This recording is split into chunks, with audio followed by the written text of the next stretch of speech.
Moving then into governance and compliance, we have a couple of formal points to make. Nick, do you want to just mention those? The first of them was that we used the trust seal to seal off the lease agreement for 120 Lehman Street, that is obviously enabling us to move out of Riverside House and thereby create some revenue financial savings. So we did that. I haven't actually got the date of when we used it, but it is recorded. And the second was simply to, I guess, ask the board's endorsement so that Steve Duncan, our new non-executive director, can join both the finance and innovation committees. I suppose that requires a nod from the board. Good luck. Definite nod. Thank you. Excellent. Okay, thank you. We have a revision of the Clinical Governance Committee terms of reference. Helen, is there anything substantive that you want? There's just 2 points, if I may, Chair. Yeah, it's to, if you turn to page 3 of the paper that you've received, it's just to note that one of the Francis report recommendations is that we have a specific NED that focuses on patient experience. So we have allowed, or at least nominated, the chair of the Clinical Governance Committee to be our lead NED in that respect, and that's included as an update to our terms of reference. And then on page 5, if I might just point 2 things out to you. The changes are highlighted in blue in terms of the changes of terms, of titles of members of the Clinical Governance Committee. But the specific other area that the Chair of the Clinical Governance Committee will be able to do is to invite senior clinicians to the Clinical Governance Committee as another one of the Francis recommendations. So where there is, for instance, a service review, either the Director of Nursing responsible or the Associate Directors of Nursing and or Medical Directors are invited to Clinical Governance. So that's our... Right. Forgive me, I was trying to signal to Catherine, could she go and ask the people clattering cups in the kitchen to be quiet? So that actually completes 2 very important recommendations, and it will allow both senior clinicians to access a board-level committee and for the conversation to go 2 ways. Yeah. So those are the only significant points to note, Chair. Thank you. Fine. Well, I don't think we would have any difficulty with those. Thank you very much, Helen. That's great. Okay, well, we're making fantastic progress, and we can move on to the stakeholder engagement section of the agenda. But what I suggest we do is just take a 2-minute break before we do that and come back to talk about external world. We will move on into the stakeholder engagement part of the agenda, which is the time that we focus on looking outside beyond the boardroom and beyond the boundaries of the organisation to our interaction with patients and with stakeholders. So the first item on that part of the agenda is trust board engagement visits, which is where we give people who, particularly non-executive and executive board pairs who've been out and about, an opportunity to reflect back into the board anything that's particularly struck them from their visits and interactions with the wider organisation and the wider world. I have a list here of some of those interactions that have been happening since the last board. Peter and Renette, you've been out and about, so we'll hold on until Peter gets back to talk about those. I'm tempted to let you have the floor since you're here, but that doesn't quite feel right. And Tim and you and Trevor have been out. So would you like to, is there anything you particularly want to tell us about your visits to Nottingham and Sheffield? This is unrehearsed, but shall I start, Trevor, and then you can carry on. Yeah, well, in Nottingham we had a look at both own health, mainly to get underneath the, lift the bonnet a little bit on, recruitment of patients into the own health. It has gone quite slowly in Nottingham. We got some interesting comments there, and without going into it here, it is complicated. Getting volume into these arrangements is complex and requires very close working with the GPs and the PCT. So I don't think I want to go into it anymore, but it's not trivial. We then looked into 111, which had sort of just kicked off a bit. Yep.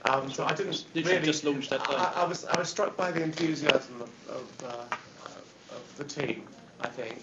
But I'm not sure. I think it was a bit early to say whether there were any conclusions have you drawn? I don't know whether you record anything on that. No, I think overall it was about the enthusiasm and the commitment for the service and the changes that are going through. Nice to see that we're giving 111 a real good trial, and I'm sure we are elsewhere as well. And then we went up to Sheffield, and the Sheffield facility, smashing facility. I remember there used to be a steelworks on it when I lived in Sheffield, but. Again, terrifically enthusiastic staff. We met some people who dealt with flu, and I'm pleased to see that we were ready to respond should we be needed again this winter on the flu front. There was very, very interesting, got a really warm feeling that the lessons learned had been done, the preparation had been done, so that was good, and a very good facility with quite a lot of space in it. So. Spoke to one of the newly appointed team leaders. I thought very positive around some of the changes that are going through, rostering revolution, the restructuring, and through to the balanced scorecard. So very, very positive, very useful. Good. So it's a good day. Okay. Peter, Brunette, you've been out and about.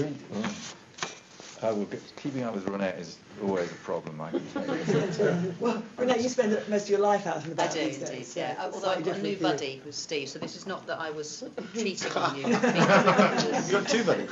No, Ruth, I was going to be in Hedge End that day anyway, and I'd prepared to be there, and so Peter and I went together instead of Ruth at that time. So. Indeed. It was really a very inspiring day, actually, in more ways than one. Because having met quite a lot of staff as part of Ronette's sort of discussions, ongoing discussions, but also to meet quite a lot of enthusiasm from certain quarters as well, which in what were quite testing circumstances, I thought was excellent. I think the detail I'd say is that I met the multi-channel team, and certainly there are a sort of a small but well-formed group of people who I think have some really excellent thoughts on future developments for NHS Direct, and are worthy of commending for that. And their commitment to NHS Direct was absolutely thorough, and the enthusiasm was great, very high. So it was great to meet such bright-eyed people, as it were, in that sense. I met quite a large group of 50, I should think, people with it, in the nurses, health information advisors, that sort of group. Now, this was what I call a healthy conversation. There were some concerns and worries about rostering, annual leave, and then management arrangements that I expected that we have that conversation. But I think it's good to have a senior executive and a group leader like that who can have a proper conversation. So actually, there was nothing that couldn't be raised. In fact, lots of things were raised. Although there was a moment when somebody asked me if I might see them on their own, but I did resist that. The reason I resisted is because I feel that the way we operate, there are mechanisms. People have particular difficulties; they can use those mechanisms, and I felt that was appropriate. And I didn't feel there was anything I needed to hear for anyone that couldn't be said in this open forum, or if it was a particular issue, we do have our own whistleblowing processes and that sort of thing. So I'd rather push back on that. I hope I didn't cause any problems, but I did feel that this was an open, frank discussion. So let's leave it that way. I suppose, other than the main areas, I say rostering, which I think people were waiting for, annual leave, as I said, where people still had concerns, but the issue that really came out was the sort of feeling that they were being micromanaged. Now, this meant that and this has got a good and a bad aspect to it. A, they were being managed, which was excellent. But B, it sort of was at a level which they felt, you know, well, they even want to know when we want to go to the loo and that sort of thing, which, you know, so it was an interesting conversation around that. But, you know, what was good, it was that we could have the conversation, and I was very, very pleased to be part of it. And I was able to pass on the board's thanks to all these people, by the way, in case I forget it, for all their contributions. So that is important.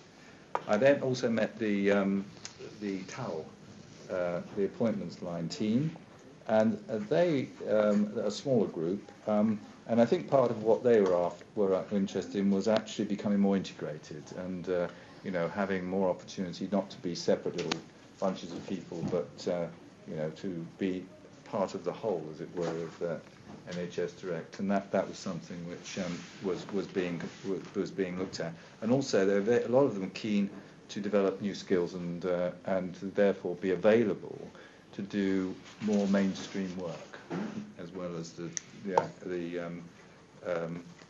appointments line work. And I thought that was all very positive.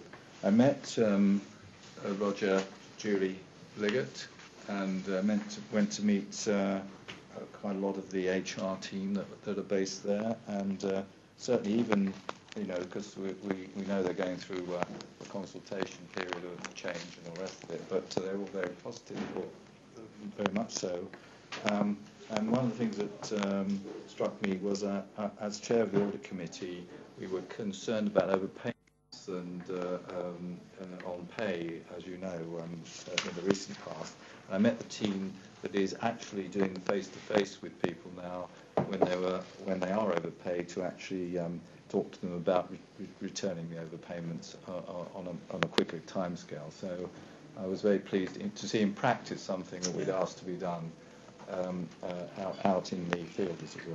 And lastly, sorry, I'm going on a bit, but I met Lisa Hodgson, who is one of the regional directors for South, Central and South East Coast, and that was the most interesting conversation about her role in external environment and how difficult that is to actually maintain in this rather fluid NHS world. Yeah. But also she was doing some very strong sort of commissioning work for us as well, because her background as a nurse certainly, and I think working in the ambulance service have given her that sort of solid foundations.